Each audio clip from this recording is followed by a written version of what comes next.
writers! I am an AuthorTube newbie. I've been on YouTube for about a year now, and I just recently discovered AuthorTube, and I realized that I am totally missing out on this amazing community, and I am so grateful to have found you. I have been inspired by I'm sorry, Brie, I'm saying your name wrong. I'm not even going to try it. And Pre-Writes, who have done quarterly or half-year goals, and I'm going to do mine because I've been putting them off for over a month now, and I am a avid goaler.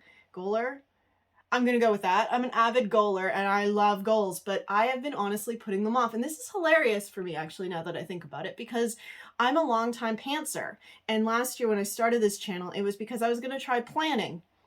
And that didn't work out. I missed that goal for that. I was going to write a novel completely planned by the end of the year. And I got to the muddy middle and I hated it. I hated it so much. And I might revisit that story because I actually do like those characters. But I think there was something wrong in the planning process. And I just really hated it. Or what I've always suspected as a pantser is that I just got bored because I knew how it was going to end. But I'm currently planting. I love it. I'm a plantser. A novel, and I think I'm well on track to finish my novel this year. And it's a ghost story that is funny. I started it in Iceland when I was there for the Iceland Writers Retreat this past year. And that was April. I was there. And I am already more than a third of the way through, and I just love it. I love this story so much. It's so much fun.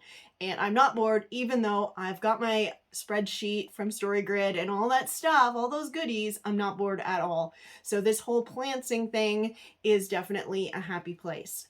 That being said, the rest of my life kind of went in June with my health, and so I've been avoiding these goals. But I'm gonna look at them now because I'm inspired by you, so thank you.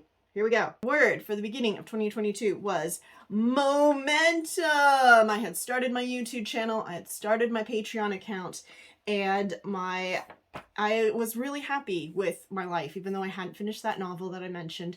I was really happy with everything. And it was summer. I live in Australia, and it was summer, and it was a happy time, and I was very happy. So I said, you know what? I don't actually want to change anything. I don't want to do anything. I just want to do better. And I wanted to increase my steps. So my health was to increase my steps by 500 every week until I reached 6,000 steps. The last week of 2021, I hit 3,000 steps for the very first time since I got the watch in October, and I was extremely happy about that. And I hit it. I hit the goal. I hit it in record time. I hit it by the end of February, and I had 6,000 steps, and I have not done it since. 6,000 steps in a day. I should clarify. I mean, I haven't hit 6,000 steps every day for a week. That was my goal. I should specify that. That's some key. I do 10,000 steps some days. But last week, my average was 2,582.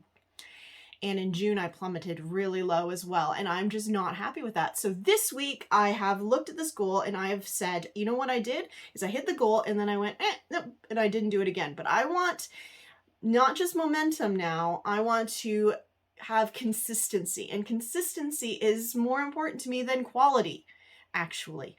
So that is, at least for August, that's going to be my step. So I've looked at it. There's 23 from the point of writing this video. There's 23 weeks left in the year. I have reduced my step count to 2,500, which was my average last week, which means that there were some days I didn't hit that. And that is my goal. And when I hit 2,500, I'm going to increase it, not by 500 as I was doing at the beginning of the year. I'm going to increase it by 100. So by the end of the year, I should be able to hit 4,000 steps every day on average for a week. I wanted to write every day, and I have not done this. I've hit other writing goals, but this one that I wrote down, I have not hit. And part of it is because I've got my YouTube channel that I've got account where I make the day job PDFs at a 7-year-old because I my husband and I have citizenship. I've got all this stuff going on. So that was not a realistic goal either. So I am not going to say I need to write every day, but I am going to say that I'm going to finish this novel, my ghost story, by the end of the year. And I think that is an achievable goal. So another goal I hit and then promptly went, my goal was to save enough to go to Iceland and visit Canada as well. On the way back from Iceland this autumn for us, spring for you guys in North America. And I did. I saved enough. And then I spent it going there. And now I don't have that money anymore. And it's really disheartening to look at my account and see, you know, significantly less than there was at the beginning of the year. Now I realize I spent that and I had an amazing time and I met a lot of great people and it was wonderful, wonderful experience. And I got to see my parents and my brother and my sister who I haven't seen in, you know, 6 years. So that was good, but now I want to save money again. I'm going to write it down, minimum to zero spend. This is sort of a theme with me right now, is sustainability and not just wasting stuff, not just buying stuff because you need it. If you can use what you've got, get something secondhand, try not to buy new. And I've had to buy some new things. I've got new glasses on the way. I had to buy a new microphone, which I'm not even currently using right now. I'm just using my phone, so maybe that was a bad investment. Let me know in the comments if the audio is okay. Right, now I'm using my microphone, I think. I'm not even sure. I'm not, like, it's supposed to be plug and play, but I'm not very good at this, and it's sort of lighting up, I think. Let me know. Is it working? Is this better, or is the phone better? Let me know in the comments. And I should say that another goal I've got is, and why I'm doing the daily posts. So I want to hit 100 subscribers by the end of the year, and that's why I'm experimenting with my channel a little bit. I have had some momentum this year. When I started at the beginning of the year, I didn't even have 10 subscribers. I can't remember, but I remember hitting 10 and being super excited. And now I'm in the 40s. So yay, almost halfway there. 100 by the end of the year would be stellar and would give me that validation that I want, which is why I do this. I don't know why you do this, but I do this because I want to feel good about myself. And one of the things I'm doing is doing these prompts every single day. So why don't we just get that out of the way right now? So the writing prompt today is, who's your MC's best friend? Well, that is actually really interesting. So because I was pantsing this, I planned it a little bit and then I went off and I got about to the mid-build and realized that I hadn't planned on any friends. No allies for my main character. I had a trickster and a mentor and a shapeshifter, but I had no allies. So I took a beat and decided I needed to create an ally. And I had this character that was in there sort of planning on them being a victim, and they might still be a victim because I'm, you know, not a nice person. I'm a writer and we are horrible to our characters, but she is becoming an ally to Scylla, my MC, and I'm really enjoying writing that dynamic because they start off at odds, because I had intended this character to be almost a minor antagonist, and now they're becoming an ally, and I'm really enjoying that dynamic. And it has brought in a new theme to my story, which is really exciting. So now Scylla, who is a very solitary character at the beginning and only had really one person and didn't even like human contact at all, now she, because of her trauma, because that's the overarching story, is about trauma, ghosts equal trauma. I hate allegory, but what can you do? I probably should have shut that door. I am a bad YouTuber, man. Golly. Anyway, that is really a fun little exploration that I'm doing right now. So I'm really enjoying that, and it's out of this whole theme of friendship, and which is great, and I love it.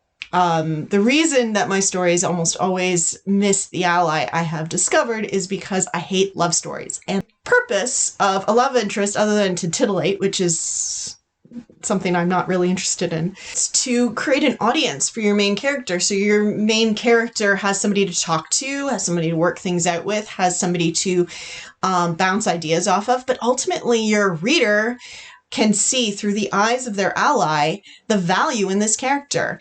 I mean, would we like Mr. Darcy if Elizabeth didn't? Probably not, because we hated him at first. Would we like Frodo without Sam? Probably not. So that is the reason for these characters, and I am loving that I'm learning this as I go, and I think my writing will be better for this lesson, which is why this prompt made it into the 31 for this month.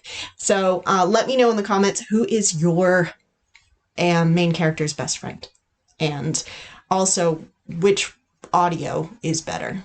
But I really wanted, for me, it was the doing that was important for this video. I just wanted to do it because I needed to do these goals. So I appreciate the kick in the pants that I got from Brie and Pre.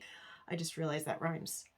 I will as well segue into back to my health. So I started getting migraines in June, and I have had silent migraines in the past, and the doctor's still calling me silent migraines, even though I've got pain now, but I can function. But I started getting them, and I had a migraine. I got it in the middle of June, massive dizziness, halo in my eye, couldn't see, and it lasted for almost a month, and I was on heavy meds, and I hated it. So I made some dietary changes, and currently trying to be vegan, trying to make vegan choices. Not 100% vegan. My family's not vegan. My daughter, who is torn between loving animals and they're tasty, lactose intolerant. My husband's lactose intolerant. So we try and eat vegan sometimes, but ultimately meat and dairy. I mean, I've got brie cheese in front of me right now because even though I know that this is going to give me a tummy ache, it's just so good. Personal development, learn basic Icelandic. I did, actually. And then I went to Iceland, and they all speak English. And now I remember Takfarish and little else. So I am currently working on script writing. I'm interested in maybe in exploring some collaboration with script writing with my friend Irene. We're working on a podcast together. So I'm just going to continue to learn more about that. I think that that's a better use of my time, and refresh my French because I'm trying to teach my daughter and realize there's holes in my vocabulary. Ultimately, when it comes to family and friends, I just want to be present. I tend to be off in my own little world, especially right now with my health. So I'm just trying to be present and focus on consistency over quality, and focus on what makes me happy. And there's in my diary, there's a little place that says fun. And you know what's fun? Working is fun. Writing is fun. Talking to you is fun. Making videos and PDFs and talking on social media, that's fun. I've finally stopped raining. It's beautiful outside, and maybe I'll go for a walk later. But it's okay, I guess. I'm hoping it's okay for me to enjoy what I do. Another thing I'm doing in August is I am posting a prompt every single day. I'm posting a writing prompt every single day. And this I'm doing because I'm experimenting with posting every day as opposed to once or twice a week, and seeing how that works in shorter videos because my retention tends to drop down at about the 2-minute mark. And so I thought, well, let's keep the videos under 2 minutes and see if that works. And so far, I'm not seeing a lot of, results, but it's been 2 days, so I'm going to give it the month and see how that goes at the end of the month. If, that's not what the viewer wants, then maybe I'll go back to once a week. Maybe I'll drop down to once a month. We'll see what happens. I'm going to play that loose right now and just see what is going on with that, because like all of you, I have joined the YouTube community and social media in general because I want to connect with other writers and readers and people who are interested in books as much as I am. And when I have 0 views or 0 likes, it's disheartening. And I think, why am I doing this? Because I could sit and talk to my camera and not publish it. So I'm going to just see what is actually beneficial to other people rather than just focusing on my own journey, as I did when I started this channel. And that is making me happier, and not because I'm like a amazing person who's happier when they're connecting with other people, but because I like the validation. I like validation. So hit that like and subscribe button. And let me know in the comments what your goals are for the rest of the year, because that will validate me and make me feel good. And I'll get over the fact that I'm eating cheese for lunch. In the meantime, check out this video, because this video has offered me so much validation because people like it and click on it and has the most views on my channel. See you next time. Keep writing.